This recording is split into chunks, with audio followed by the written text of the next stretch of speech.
अच्छा, ये बताइए, मतलब आप जॉब कर रहे थे टीसीएस में, तो ऐसा क्या मोटिवेशन आपको मिला कि मेरे को। मतलब कंप्यूटर के क्वेश्चन जो है मैं एक तरह से उसको रिवाइज याद कर लेता था। कहिए जैसे बच्चे याद करते हैं मल्टीपल चॉइस, ऐसे जो मेरे मार्क्स मॉक टेस्ट में आते थे मेरे उतने ही मार्क्स मेन एग्जाम में भी आए। सेम वैसी रेंज में हर लेवल पे, इवन प्री पे भी मेंस पे भी, तो मैं कहूँगा बिल्कुल एग्जाम लेवल का ही है content. Hello everyone, welcome to all about. I am your mentor Prabal Lavania. आज मेरे साथ है अनुराग जायसवाल, जिन्होंने क्लियर करे हैं आईबीपीएस पीओ का एग्जाम, आरआरबी पीओ का एग्जाम और आईबीपीएस क्लर्क का exam. And as RRB PO अभी ये काम कर रहे हैं। Hi Anurag, welcome to all about. Hello sir, सबसे थैंक्स। पहले तो आप अपने बारे में थोड़ा सा मेरे को बताइए, आप कहाँ से हैं एंड आपकी एजुकेशन क्वालिफिकेशन क्या है। अच्छा सर, सबसे पहले तो मैं बहराइच से हूँ, यूपी से। मैंने 12वीं तक की पढ़ाई की मेरी साइड से, फिर मैंने बीटेक किया। उसके बाद मेरी टीसीएस में जॉब लगी। तो जॉब के साथ ही मैं गवर्नमेंट एग्जाम की प्रिपरेशन करने लगा। और इसके साथ ही मैंने बैंकिंग के भी पेपर दिए, सीजीएल भी मैंने दिया। बट मेरा बैंकिंग पहले तीनों क्लियर हो गया। मेरा ये आरआरबी का सेकंड अटेम्प्ट था, आईबीपीएस का थर्ड, एंड आईबीपीएस क्लर्क का भी थर्ड अटेम्प्ट था। और सेकंड फर्स्ट राउंड में मेरा प्री हो गया था। सेकंड में मेरा इंटरव्यू तक मैं पहुंचा। और थर्ड में मेरा फाइनल क्लियर हो गया।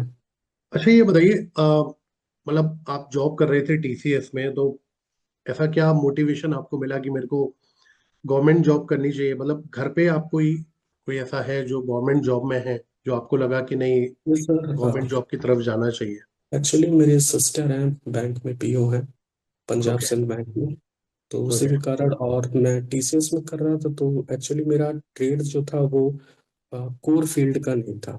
मैं सॉफ्टवेयर पे जॉब कर रहा था, बट मैंने पढ़ाई की थी सिविल इंजीनियरिंग की। तो इस कारण से भी ओके। कुछ प्रॉब्लम आ रही थी।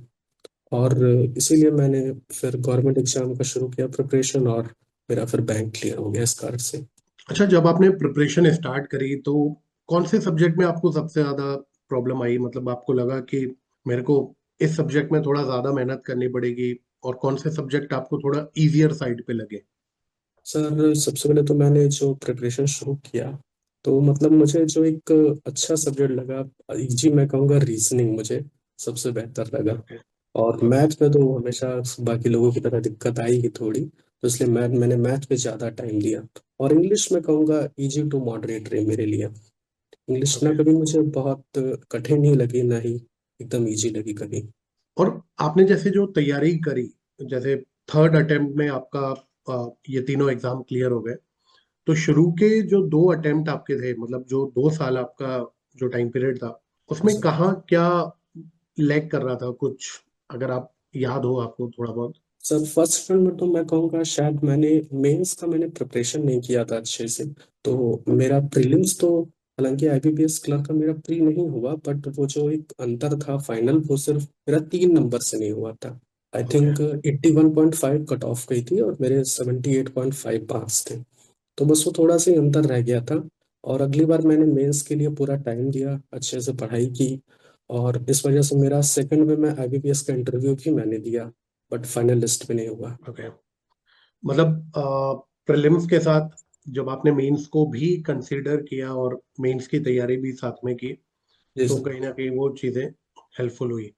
तो जैसे जीए वाले पार्ट की अगर मैं बात करूं, जीए को आपने कितना टाइम दिया? और जीए क्योंकि एक ऐसा सब्जेक्ट है कि बच्चे को मेंस में याद आता है, जब वो जी प्रीलिम्स जी पढ़ रहा होता है तो उसे लगता है कि ठीक है, अभी तो तीन ही सब्जेक्ट के ऊपर डिपेंडेंसी है। लेकिन जी। जब प्रीलिम्स दे देते हैं, रिजल्ट आता है, तब जीए के लिए भागते हैं। आपकी क्या स्ट्रेटेजी थी जीए के लिए? सर, जीए के लिए मैंने बड़ा सिंपल स्ट्रेटेजी रखा। मैंने मतलब मल्टीपल रिसोर्सेज के बजाय मैंने एक रिसोर्स फॉलो किया। मैं यूट्यूब पर मैं डेली जीए के सेशन देख लेता था, और मैं कोशिश ये करता था जब मैं ओले बोर्ड की टेस्ट पेपर लगाऊं, तो उसके बाद मैं उनके क्वेश्चंस का मैं रिवीजन जरूर करता था। और उस चीज ने मुझे बड़ा फायदा किया, क्योंकि जब मैंने आरआरबी पीओ मेंस दिया, तो मेरे जीए में आई थिंक, मुझे याद है 15 मार्क्स बने थे। उस चीज ने भी काफी फायदा किया। तो इस पर मेरा सॉल्विंग ज्यादा एक स्ट्रेटेजी रही, बगैर ज्यादा पढ़ने के अलावा। अच्छा, मतलब आपने क्वेश्चंस के थ्रू चीजों को रिकॉल अच्छे से किया। जी। मैं टेस्ट पेपर देने के बाद मैं उसका रिवीजन जरूर करता था, और इसीलिए मैंने कंप्यूटर में भी यही स्ट्रेटेजी अपनाई। Okay. And what about English? क्योंकि कहीं ना कहीं एक बच्चों का एक इंग्लिश हमेशा ये रहता है कि कभी तो जंप आ जाता है नंबर्स में, और कभी जी इंग्लिश ऐसा रहता है कि कभी बिल्कुल ही पूरे मार्क्स नेगेटिव चले जाते हैं। बिल्कुल ही नेगेटिव। और सर इंग्लिश के लिए मैंने ये किया, जैसे मैं बताऊँ तो आरआरबी पीओ मेंस में मैंने इंग्लिश नहीं सिलेक्ट किया, मैंने हिंदी ले लिया था उस वक्त पे, और वो चीज़ मेरे लिए बहुत अच्छे से काम की। मुझे 32 मार्क्स मिले थे आउट ऑफ आईबीपीएस पीओ, तो खैर ऐसा कुछ है नहीं, उसमें तो इंग्लिश ही कर। हम्म। यही मेरा रहा, मैं सॉल्विंग पर ज़्यादा मैं फोकस करता था, और जैसे हो गया एडिटोरियल रीड करना इंग्लिश न्यूज़पेपर के, वो बहुत हेल्प किया। मैं अपने फ़ोन में इंग्लिश न्यूज़ेस पढ़ता रहता था, तो उससे आपको जो हार्ड वर्ड होते हैं वो सीखने को मिलते हैं। और अगर इंग्लिश लिखो तो इसके लिए रीडिंग बहुत करनी चाहिए। जितना ज़्यादा आप रीड करोगे आपको समझने की कैपेसिटी बढ़ेगी, और एरर फाइंडिंग में भी हेल्प होगी। थर्ड अटेम्प्ट की अगर मैं बात करूं तो आपने डेली रूटीन कैसे मैनेज किया अपना, मतलब कैसे आप प्रीलिम्स और मेंस को पैरेलली लेके चल रहे थे? सर वो मैंने एक्चुअली किया था, जैसे आप देखें तो उसका नोटिफिकेशन जुलाई में आता है। तो हम्म। मैंने कोशिश की थी कि उससे पहले ही मैं जो लेक्चर्स हैं, वीडियो लेक्चर्स होते थे मेंस के लिए, वो मैं उससे हम्म। पहले ही खत्म कर लूँ। तो मैंने वो पहले ही खत्म कर लिया था, और मेरा फोकस सिर्फ मॉक टेस्ट देने पर था। डेली मैं प्रीलिम्स हम्म। तक तो देखिए 1 घंटा लगता है मॉक टेस्ट करने में। बिल्कुल। तो प्रीलिम तो मैंने उसका 1-1 घंटे दिया, और फिर मैं 2 दिन में एक मॉक टेस्ट लगाता था। और जब प्रीलिम्स हो गया उसके बाद तो मैंने डेली फिर मॉक टेस्ट लगाए मेंस के, और ये चीज हेल्प कर गई। अच्छा, एक चीज और है कि कहीं ना कहीं अब जो स्टूडेंट तैयारी करना शुरू करेंगे फॉर 2026, अब कैलेंडर वगैरह लॉन्च होगा, तो एक बच्चों में डर भरा, मतलब भरा हुआ होता है कि पहला मॉक टेस्ट दिया, दूसरा मॉक टेस्ट दिया और नंबर कहीं ना कहीं 15 आए, 20 आए, तो उसके बाद वो जी। लोग एकदम छोड़ देते हैं कि बाद में कभी मॉक टेस्ट देंगे। अभी पढ़ते रहते हैं, क्वेश्चंस हम्म, करते रहते हैं अपनी पेज से कि जी क्वेश्चन में 2 मिनट लग रहा है, 5 मिनट लग रहा है। तो कहीं ना कहीं इस चीज के लिए ये आपके साथ भी हुआ होगा स्टार्टिंग में जी। जब तो मॉक शुरू टेस्ट शुरू देना शुरू बहुत करते हैं। हुआ ये, क्योंकि बिल्कुल। टाइमिंग ही नहीं मैच होती थी। और उसके लिए सर मैं कहूंगा कि आपके मार्क्स देखिए प्री लेवल से शुरू करिए। प्री में आपके मार्क्स ग्रेजुअली इंक्रीज होंगे, भले ही थोड़ा बहुत टाइम ले ले, 1 महीने 2 महीने, लेकिन वो फिर देखना धीरे धीरे आपके मार्क्स जो है। मैं अगर सबसे पहले तो रीजनिंग उठाइए, रीजनिंग में आपके मार्क्स देखना धीरे धीरे आप इंक्रीज करने लगेंगे, 30-35 भी पहुंच जाओगे। और मैथ में भी ऐसा ही होगा। और आप कोई बहुत टफ मत उठाइए, जो एग्जाम के लेवल का हो पेपर, हम्म। सिर्फ वही पेपर वैसा ही लीजिए, क्योंकि बहुत अगर आप टफ ले लोगे आपके मार्क्स लो आएंगे, फिर कॉन्फिडेंस लो हो जाएगा। जैसे मेंस के लिए जब आप तैयारी शुरू करे होंगे, चाहे पीओ मेंस हो, आरआरबी पीओ मेंस हो, तो उसके लिए जो 15-20 दिन का, अब तो खैर उतना समय नहीं मिलता। अब तो 2025 में बिल्कुल ही 8-8 10-10 दिन पहले रिजल्ट आ रहा था एग्जाम से। But ji.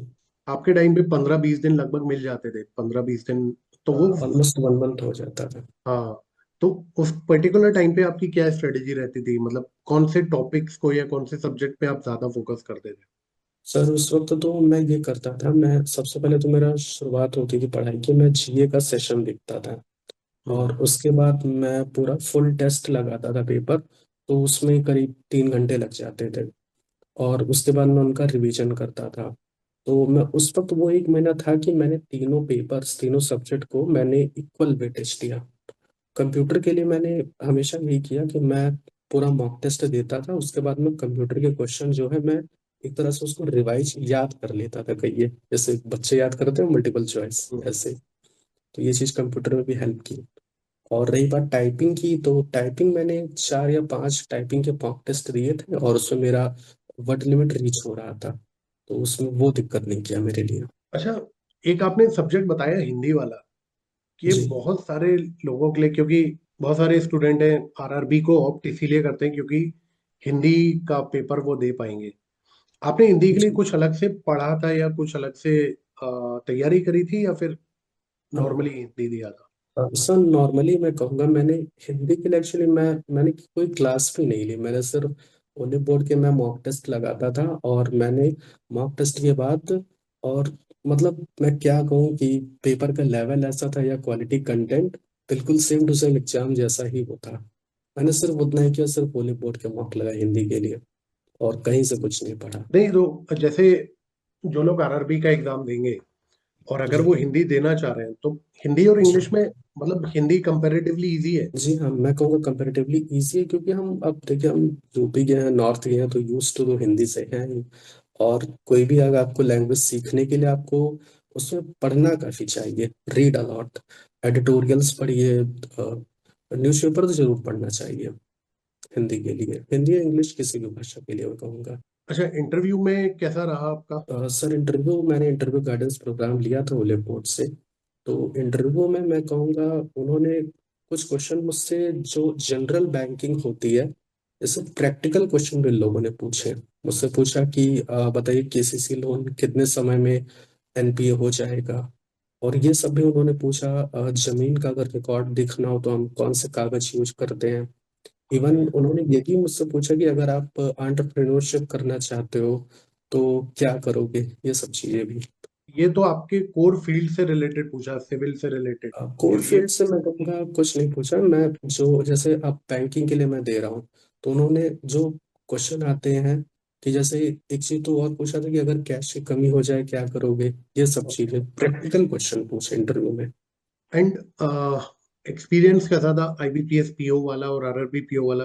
एग्जाम का या फिर जॉब के वक्त? नहीं नहीं, ये इंटरव्यू का। सर मैं इंटरव्यू कहूँगा IBPS interview was better than आरआरबीपीओ, मैं ये कहूँगा, क्योंकि आरआरबीपीओ तो मुझे यह मुश्किल से मेरा इंटरव्यू 5 मिनट लोगों ने लिया होगा बस। अच्छा। कुछ क्वेश्चंस पूछे और शायद उन्हें कुछ पता नहीं अच्छा नहीं लगा, और उसके बाद कह दिया ठीक है। लेकिन आईबीपीएस में तो उन्होंने अच्छे खासे क्वेश्चन पूछे केसीसी लोन से रिलेटेड, एंड काफी अच्छा रहा वो इंटरव्यू।